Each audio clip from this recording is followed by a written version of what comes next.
Bom dia, boa tarde, queridos. Um pouco atrasada, mas estou aqui. A paz do Senhor, estejam aqui cheios do Espírito para que possamos fazer mais uma reflexão do capítulo 23 do Evangelho de Lucas. Estamos chegando ao fim, né? Falta só o 24 para terminarmos o Evangelho. Então sejam bem-vindos, você que vai assistir online, que está entrando, você que vai assistir a live gravada aqui pelo YouTube e lá pelo YouTube e aqui pelo Instagram. Sejam muito bem-vindos. Deus abençoe vocês. Deus abençoe você, mãe. Vamos orar para começar a live. Senhor Deus, Pai querido, entro em sua presença para te glorificar. Glórias te dou por mais um dia único, um dia personalizado para cada um de nós. Obrigada. Peço ao Senhor, com todo amor do meu coração, abre as nossas mentes, abre o nosso entendimento, o nosso coração para receber a tua palavra, que saiamos daqui abençoados, fortalecidos. Pai, nos dê sabedoria e entendimento ao fazer a leitura e ao fazer comentários semente a leitura do Evangelho de Lucas, capítulo 23. É o que eu oro, Senhor.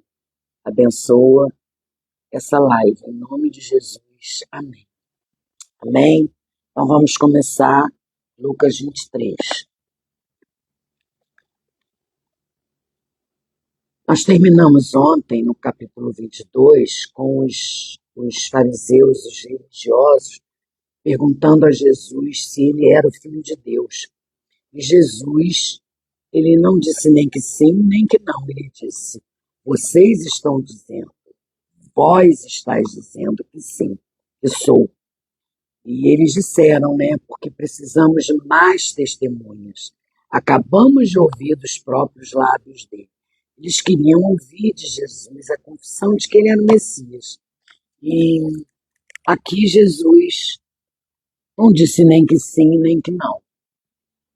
E aí, continuando aqui no capítulo 23, verso 1, diz assim, então toda a assembleia levantou-se e o levou até Pilatos. Pilatos era um líder romano. E começaram a acusá-lo, dizendo, encontramos este homem subvertendo a nossa nação. Ele proíbe o pagamento de imposto a César e se declara ele próprio o Cristo um rei. Mentira, ele não proibiu o imposto a César. Nós lemos aqui em Lucas mesmo que ele dizia, dai a César o que é de César, dai a Deus o que é de Deus. Então ele nunca proibiu que fosse pago os impostos a César. Verso 3, Pilatos perguntou a Jesus, você é o rei dos judeus? Tu dizes, respondeu Jesus. Então Pilatos disse aos chefes dos sacerdotes e à multidão, não encontro motivo para acusar este homem. Mas eles insistiam, ele está subvertendo o povo em toda a Judéia com os seus ensinamentos e começou na Galileia e chegou até aqui. Gente,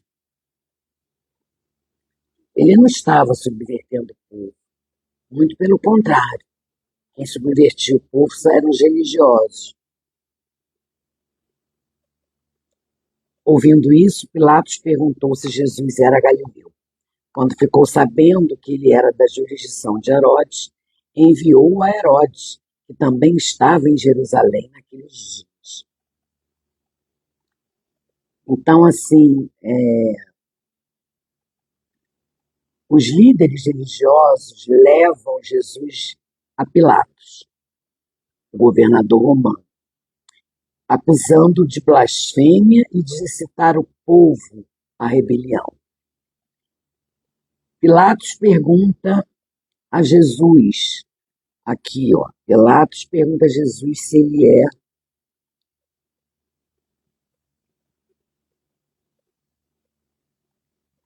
rei dos judeus. Então, tudo é para conseguir que Jesus confessasse. E não encontra nenhuma culpa nele. Pilatos não encontra. Ele pela inveja crítica. Então, a gente vê esses versículos destacam o tratamento injusto de Jesus e o reconhecimento de Pilatos de sua inocência. E aí dá início a um conflito entre a autoridade romana e os líderes religiosos judeus. Continuando no verso 8. Quando Herodes viu Jesus, ficou muito alegre, porque havia muito tempo queria vê-lo. Pelo que ouvira falar dele, esperava vê-lo realizar algum milagre. Interrogou-o com muitas perguntas, mas Jesus não lhe deu resposta. Os chefes dos sacerdotes e os mestres da lei estavam ali acusando-o com veemência. Então Herodes e os seus soldados ridicularizaram e zombaram dele. Vestindo-o com um manto esplêndido, mandaram-no de volta a Pilatos. Herodes e Pilatos, que até ali eram inimigos, naquele dia tornaram-se amigos.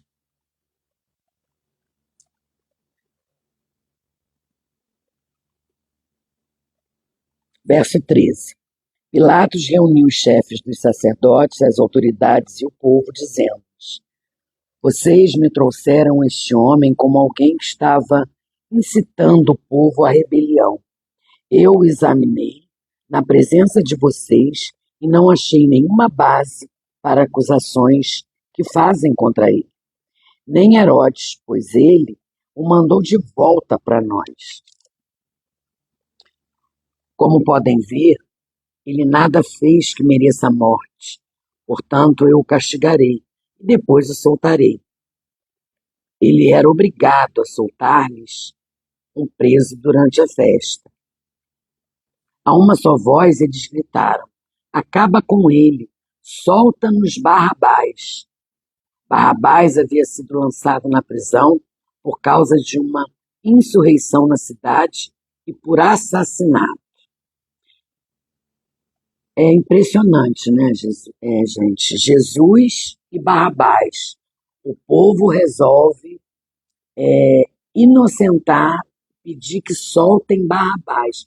Um povo que seguia Jesus, um povo que ouvia as pregações de Jesus, o povo que foi curado por Jesus, esse mesmo povo pedia que ele fosse jogado na prisão e que soltassem Barrabás. Então, gente, olha que quando diz assim esse verso, esse ditado, a voz do povo é a voz de Deus. Não é não, gente. A voz do povo não é a voz de Deus. Por isso a gente não pode se deixar influenciar pela voz dos homens. A gente não pode. E aí eu vejo assim uma discrepância. Jesus, um filho de Deus, ele curava, ele amava, ele perdoava, e Barrabás era um criminoso, era um assassino, era um rebelde. E o que eu vejo aqui? Barrabás somos nós, que é o povo. Rebeldes, criminosos, assassinos. O que a gente mais vê aí hoje são assassinos, rebeldes, criminosos, revoltados, desobedientes. Nós somos Barrabás. O que eu vejo é exatamente exemplificando o povo de hoje. Continuando. E aí eu vejo também, gente, que Deus estava no controle de tudo. Não foi à toa que ele permitiu que Barrabás fosse solto. Deus permitiu, ele estava no controle de tudo e ele escolheu Barrabás para ser solto, para que se cumprisse o seu propósito de nos perdoar e de nos adotar. Por isso ele permitiu que o filho dele não fosse solto, e sim Barrabás, que somos nós, para que se cumprisse o propósito dele. Nada aconteceu com Jesus sem a permissão de Deus, nada. Tudo foi com a permissão dele. Deus ele escolheu derramar sua ira através do seu próprio filho para nos salvar. Vamos continuar aqui no versículo 20. Desejando soltar a Jesus, Pilatos dirigiu-se a eles novamente. Mas eles continuaram gritando: crucifica-o, crucifica-o. Pela terceira vez ele lhe falou: por quê? Que crime este homem cometeu? Não encontrei nele nada digno de morte. Vou mandar castigá-lo e depois o soltarei. Eles, porém, pediam insistentemente com fortes gritos que ele fosse crucificado. E a gritaria prevaleceu. Então Pilatos decidiu fazer a vontade deles. Libertou o homem que havia sido lançado na prisão por insurreição e assassinato, aquele que eles haviam pedido, e entregou Jesus à vontade deles. Tristeza, né? O próprio povo acusou Jesus, queria ver Jesus preso, queria ver Jesus crucificado.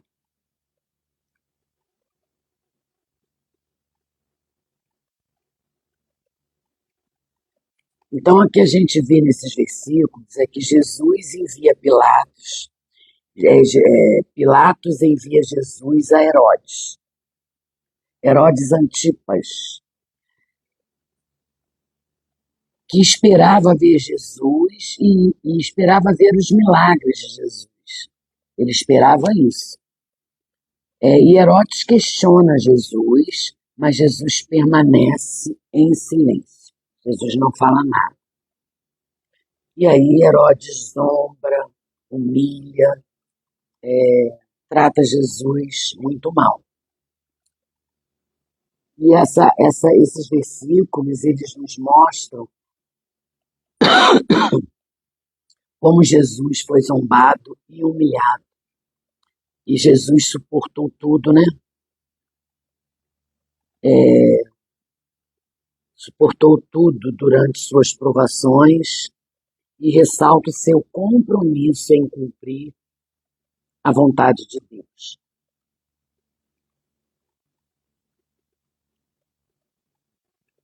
E aqui também eu vejo, gente, a tentativa de Pilatos de libertar Judas. Ele tentou, dizendo que ele era inocente, que não via nada nele que pudesse incriminá-lo. Mas Pilatos, ainda convencido da inocência de Jesus, tenta libertá-lo como parte de uma tradição da Páscoa, que eles tinham essa tradição de soltar um preso, libertar um preso, né? E mandaram que o povo escolhesse. E o povo escolheu que soltassem Barrabás ao invés de Jesus. Então a gente vê aqui, né, a injustiça, que um notório criminoso, que era o Barrabás, em vez de Jesus.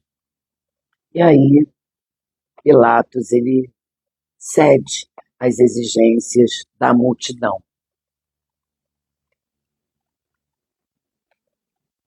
Pilatos ele enfrentou a política, né? Este evento, essa passagem, destaca a pressão política que Pilatos enfrentou e a manipulação da multidão pelos líderes religiosos. E é isso, gente. Deus ele escolheu derramar sua ira através do seu próprio filho, para nos salvar. Então, estava tudo conforme Deus tinha planejado. Nada saiu do controle de Deus. Verso 26. Enquanto levavam, agarraram Simão de Cirene, que estava chegando do campo, e lhes colocaram a cruz às costas, fazendo carregá-la atrás de Jesus. Provavelmente, Jesus já não estava mais aguentando, estava passando esse Simão de Cirene e eles colocaram a cruz nas costas dele para que ele carregasse para Jesus, atrás de Jesus. Um grande número de pessoas o seguia, um grande número de pessoas o seguia. Inclusive, mulheres que levantavam e choravam por ele. Jesus voltou-se e disse-lhes: Filhas de Jerusalém, não chorem por mim. Chorem por vocês mesmas e por seus filhos. Pois chegará a hora em que vocês dirão: Felizes as estéreis, os ventres que nunca geraram e os seios que nunca amamentaram. Então dirão as montanhas: Caiam sobre nós, e as colinas cubram-nos. Pois se fazem isto com a árvore verde, o que acontecerá quando ela estiver seca? É muito triste, né? E aí a gente, partindo do versículo 26 ao 43, Jesus estava sendo levado ao Gólgota, onde é a crucificação entre dois criminosos. Apesar das zombarias e dos insultos, Jesus ora. Olha isso, Jesus é tão maravilhoso, ele é tão misericordioso, que mesmo na cruz, carregando aquela cruz, sendo açoitado, humilhado, ele orava para aqueles que estavam crucificando. Ele expressava, e expressando a segurança a um dos criminosos que se arrepende. Um dos criminosos que está ao seu lado se arrepende e pede ao Senhor que o leve com ele. E ele ora por esse homem. Olha que coisa tremenda. Ele expressa segurança a um dos criminosos que se arrepende e promete um lugar no paraíso. Vamos continuar aqui no verso 32. Dois outros homens, olha isso, diz isso, dois outros homens, ambos criminosos, também foram levados com ele para serem executados. Quando chegaram ao lugar chamado Caveira, ali o crucificaram com os criminosos.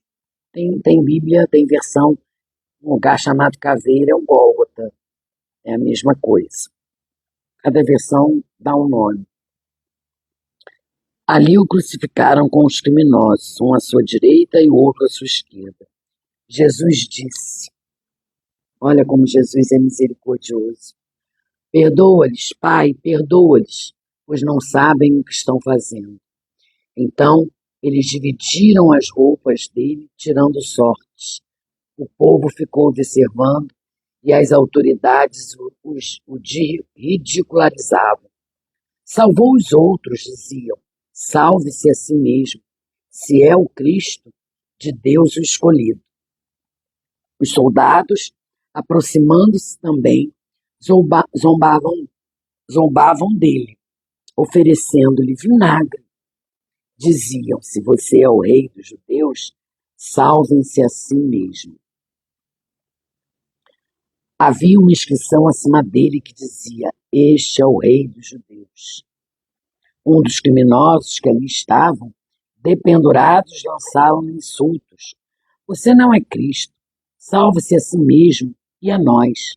Mas o outro criminoso o repreendeu, dizendo, você não teme a Deus, nem estando sob a mesma sentença?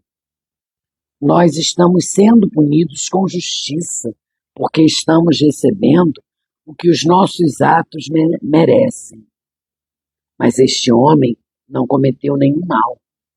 Então ele disse, Jesus, lembra-te de mim quando entrares no teu reino.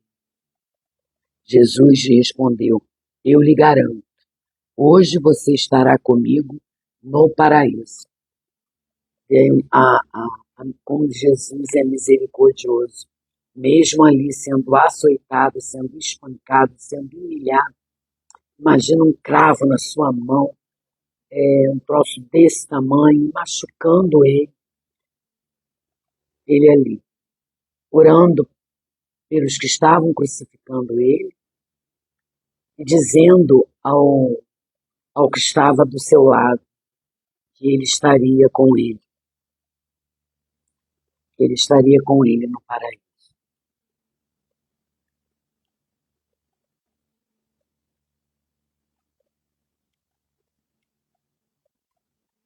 Já era quase, verso 44,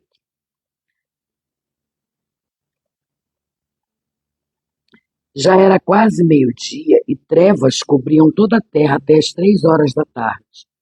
O sol deixava de brilhar e o véu do santuário rasgou-se ao meio. Jesus bradou em alta voz: Pai, nas tuas mãos entrego o meu espírito. Tendo dito isto, expirou. O centurião, vendo o que havia acontecido, louvou a Deus, dizendo: certamente este homem era justo. E todo o povo que se havia juntado para presenciar o que estava acontecendo, ao ver isso, começou a bater no peito e a afastar-se.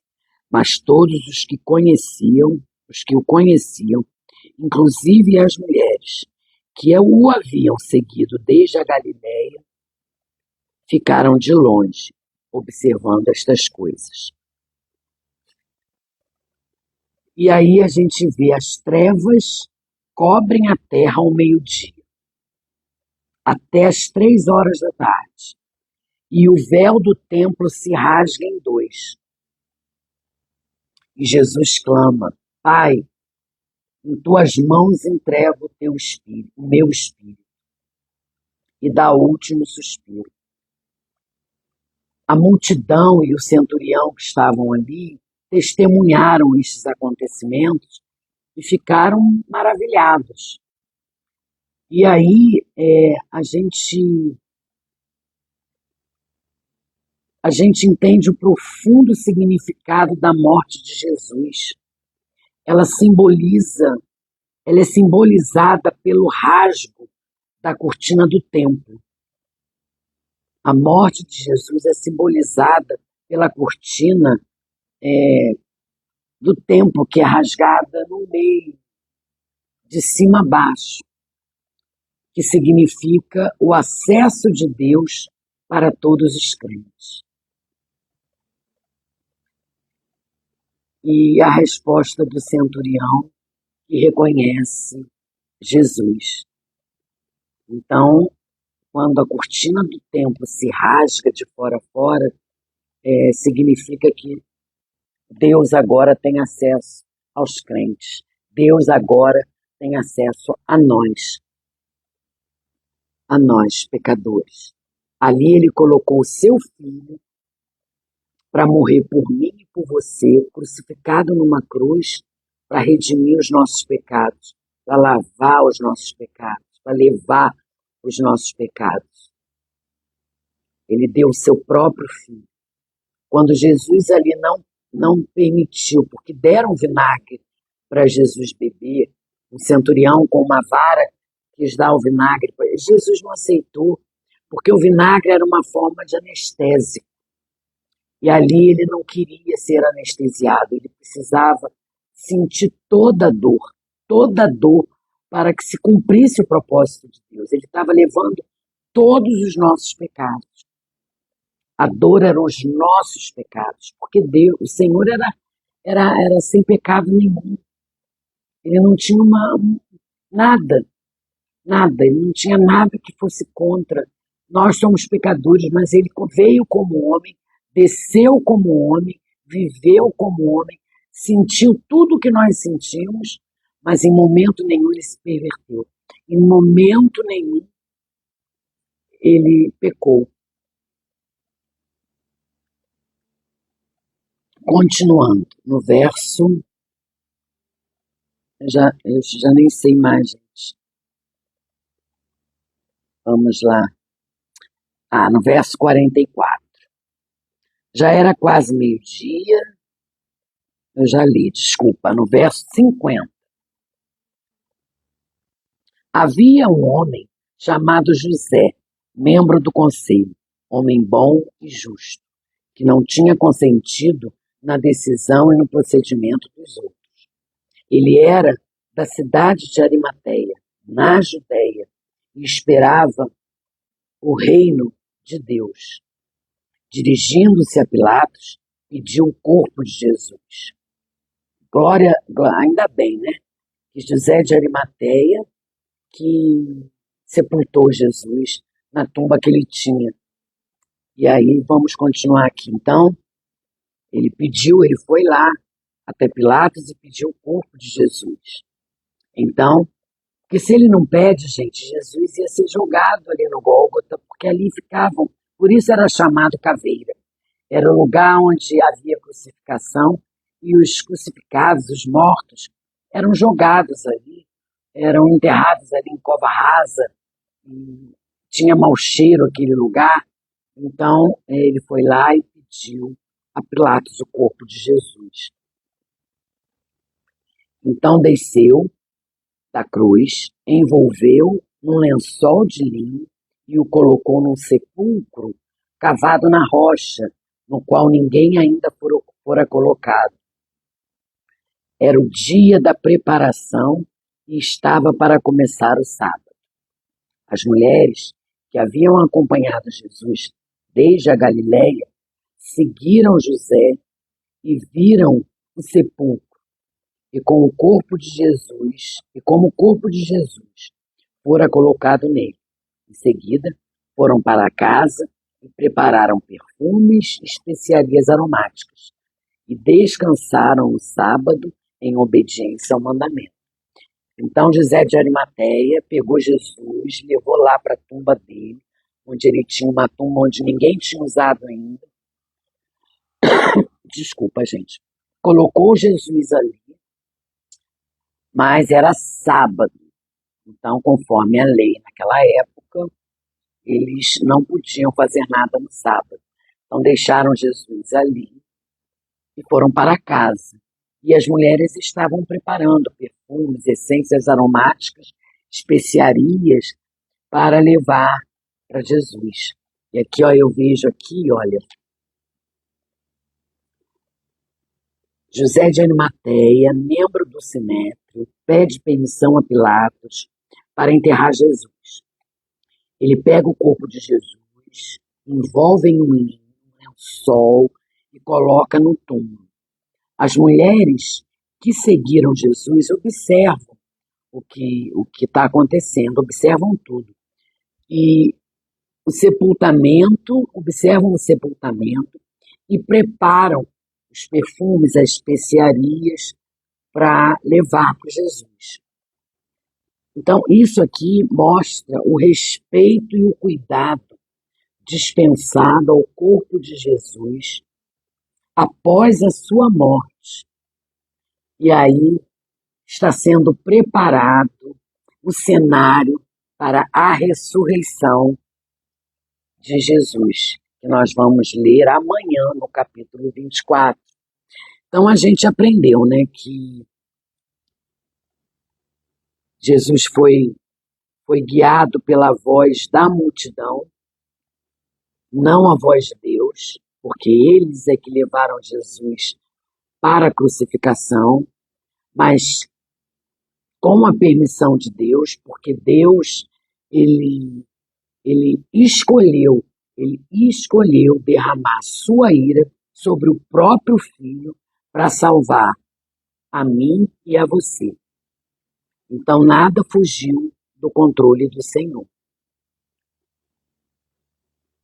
E eu aprendi aqui, gente, que a gente precisa tomar muito cuidado com o falso Cristo. O falso Cristo é aquele que salva a si mesmo. E essa mensagem eu vejo como uma mensagem do anticristo. Tem muito, a gente vê aí no nosso tempo, o falso Cristo, muito. A gente precisa tomar cuidado. E o verdadeiro Cristo, ele morre, ele entrega a sua vida para salvar os outros. Ele entrega a sua própria vida para nos salvar. E a gente precisa olhar sempre para a cruz, quando a gente desanima, quando a gente pensa, não tem mais jeito para mim. Tem, irmão, tem jeito sim. Tem jeito para você, tem jeito para mim. Tem jeito sim. Olha para a cruz, vê o que Jesus passou. Mas a gente precisa viver pela fé, pelo Espírito, porque a gente tem corpo, alma e espírito. O nosso corpo grita, a carne grita. A nossa alma são as nossas emoções. É quando nos apaixonamos, é quando ficamos irados, é como quando ficamos tristes. A nossa alma são as nossas emoções. E o nosso espírito é fé, é crer, é confiar. Então a gente precisa que o nosso espírito prevaleça sobre a nossa alma. A gente não pode permitir que, eu vou dar um exemplo, a gente vai a um culto e aí um irmãozinho está lá sentado, eu já escutei várias vezes isso. E aí ele diz assim, nossa, eu senti um arrepio, eu senti a presença de Deus naquele lugar. A presença de Deus vai estar naquele lugar sempre, porque está na palavra, quando estiver um ou dois no mesmo lugar, ali estarei eu. Então Deus está nesse ambiente, na igreja, no templo. Então quando a pessoa coloca a sua emoção, coloca os seus arrepios, as suas sensações à frente, ela tem que buscar Deus, ela tem que orar, porque ela precisa crer, ela precisa ter fé. Porque é o espírito, gente, que tem que sobrepor a alma e a carne ao corpo.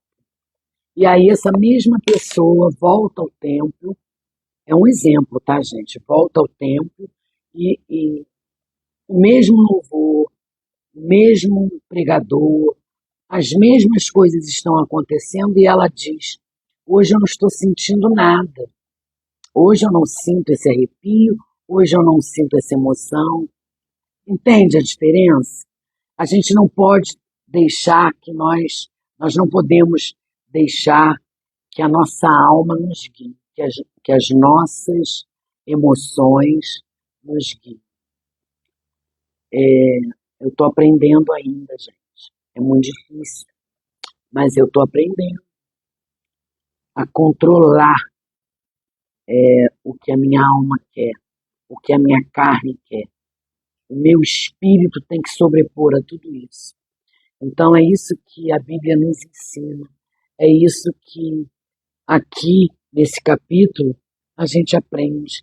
Jesus, Deus deu o Filho dele, Jesus, para morrer por mim e por você na cruz do Calvário. Ele ali sofreu humilhação, sofreu espancamento, foi cuspido, foi humilhado, foi colocado no madeiro, mas ele ficou firme. Ele ficou firme e ali a gente entende a grandeza, né? A grandeza de Deus. O amor de Deus por nós. O amor de Deus por nós. Nós não temos noção. Nós não temos capacidade de entender esse amor. Porque ele é muito grande. Ele é muito grande. Nós o amamos, mas ele nos amou primeiro. Nós o amamos Depois que ele nos amou, olha como isso é forte. Olha como isso é forte. Eu li aqui, lendo o livro de Efésios, fala assim, gente, olha como é incrível.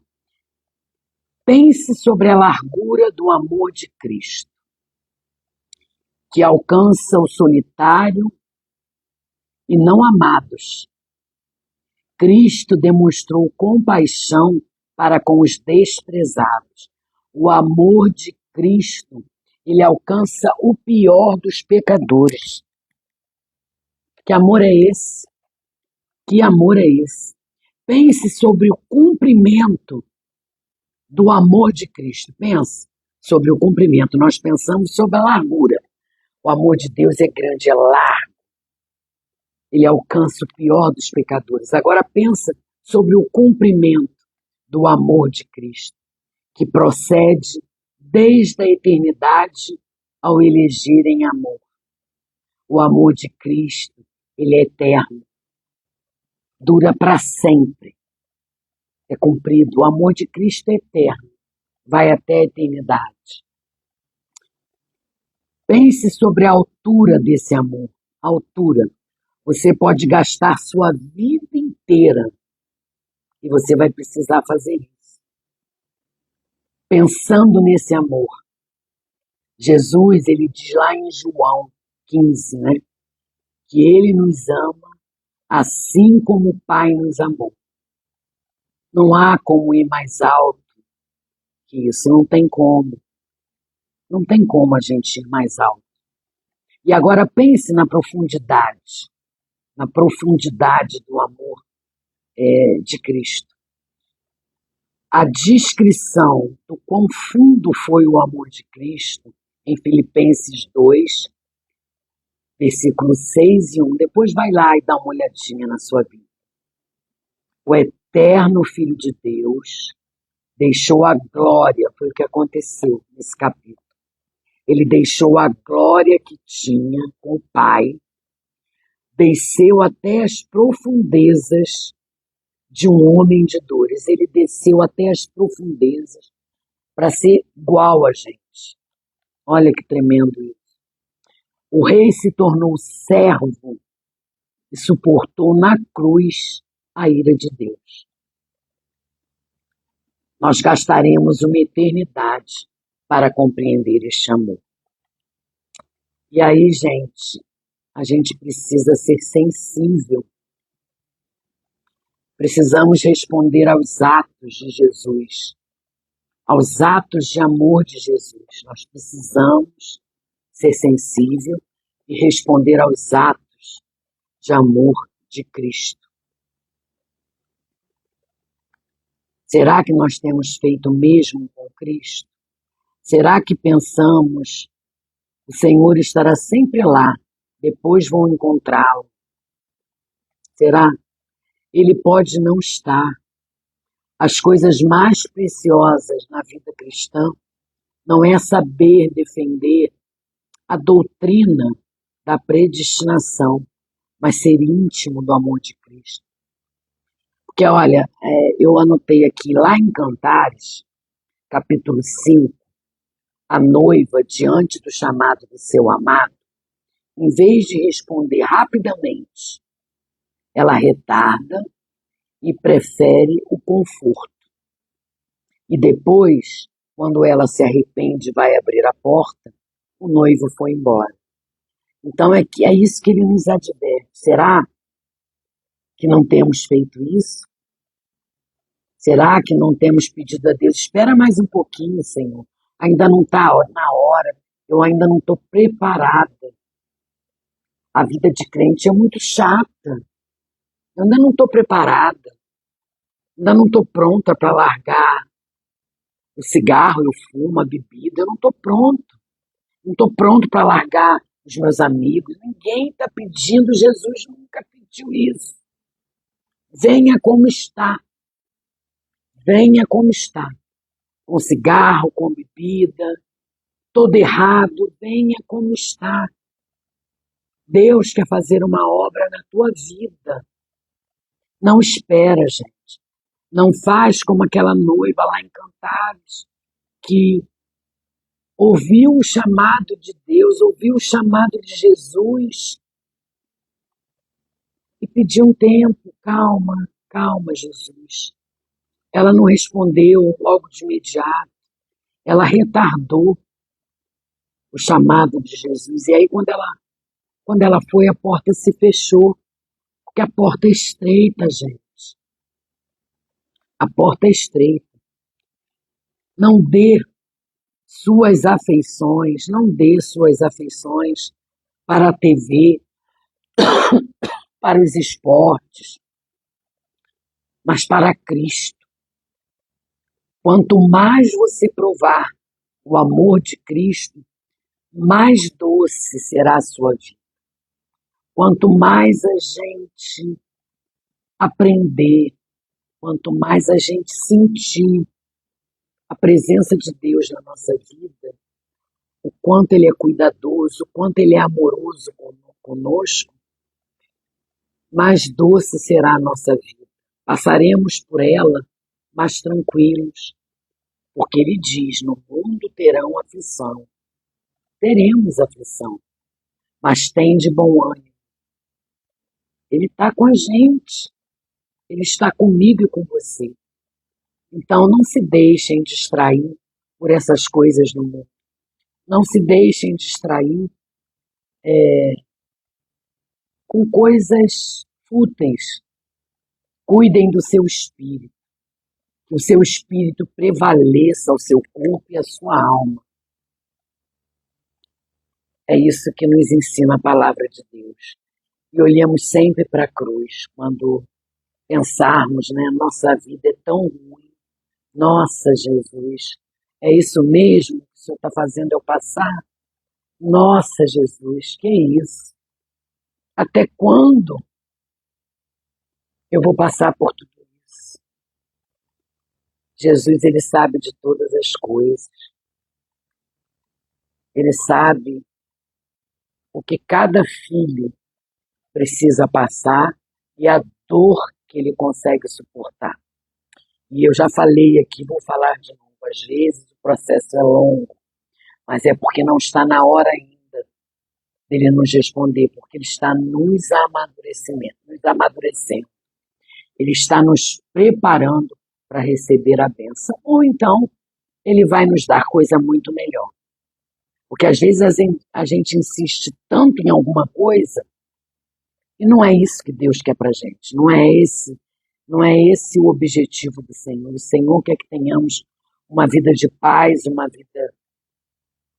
vida de abundância. Ele quer que nós tenhamos uma vida de abundância, abundância no espírito e abundância material. É isso que Ele quer. Amém? Então amanhã vamos terminar o Evangelho de Lucas, capítulo 24.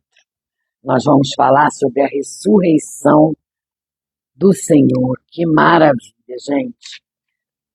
E aí, segunda, começamos o Evangelho de João. Amém? Então, irmãos, vocês que estiveram aqui, que bom. Estou vendo hoje a Maísa, eu acho que é Mais Silva. Sônia, oi Sônia, seja bem-vinda. Suraj. Tem também ZPX, eu não sei o nome, gente. Me desculpem. Mas obrigada por vocês estarem aqui, obrigada por estarem online, obrigada porque vocês fazem com que esse momento seja grandioso para mim e para o Senhor.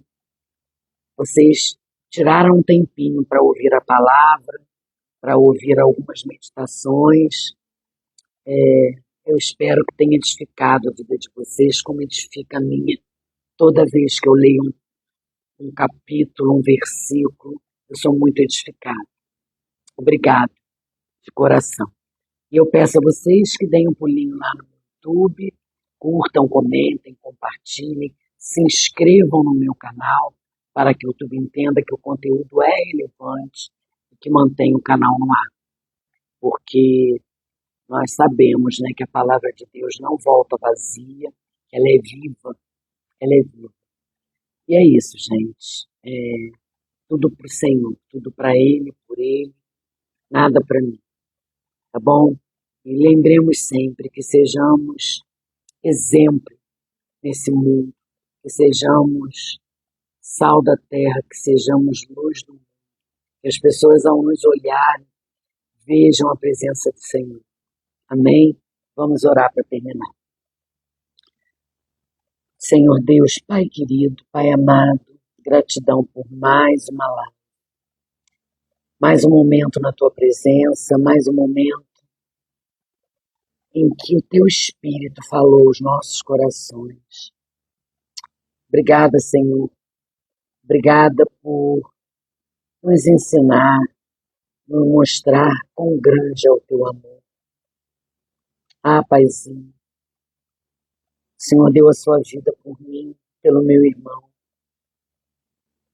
E nós hoje estamos aqui prostrados a seu pé, aos seus pés, porque só o Senhor para nos manter de pé. Não é a alegria desse mundo, não é a alegria das pessoas, não é isso. É a alegria de estar na Tua presença, que consigamos, Senhor, matar a nossa carne todos os dias, que façamos com que o nosso espírito prevaleça a nossa alma, sobreponha a nossa alma e o nosso corpo, a nossa carne, Senhor. Que o nosso espírito fale sempre mais alto. Cuida agora, Senhor, dos meus irmãos que estão aqui online, tiraram minutos da sua tarde para ouvirem a leitura da Bíblia, algumas reflexões. Abençoa todos, dando saúde, dando paz, dando um dia abençoado, Senhor, na Tua presença. Cuida de cada um, cuida de suas famílias. Oro também por minha saúde, Pai. Cura minha saúde. Cura, Senhor, o problema que eu estou enfrentando com o meu pé. Cuida, Senhor, para que eu fique curada. Porque eu sei que existem os médicos, é nele que eu tenho ido, que eu tenho me tratado, mas a cura vem do Senhor. Eu aguardo e eu espero, Senhor, esse milagre na minha vida, porque eu creio. Eu creio que o Senhor é um Deus de milagre. Obrigada, Pai, por mais um dia abençoado. Cuida do nosso restante de dia. Eu oro em nome de Jesus. Amém. Amém, irmãos. Deus abençoe vocês. Fiquem com Deus. Até amanhã, se Deus quiser, e se assim Ele permitir. Beijos.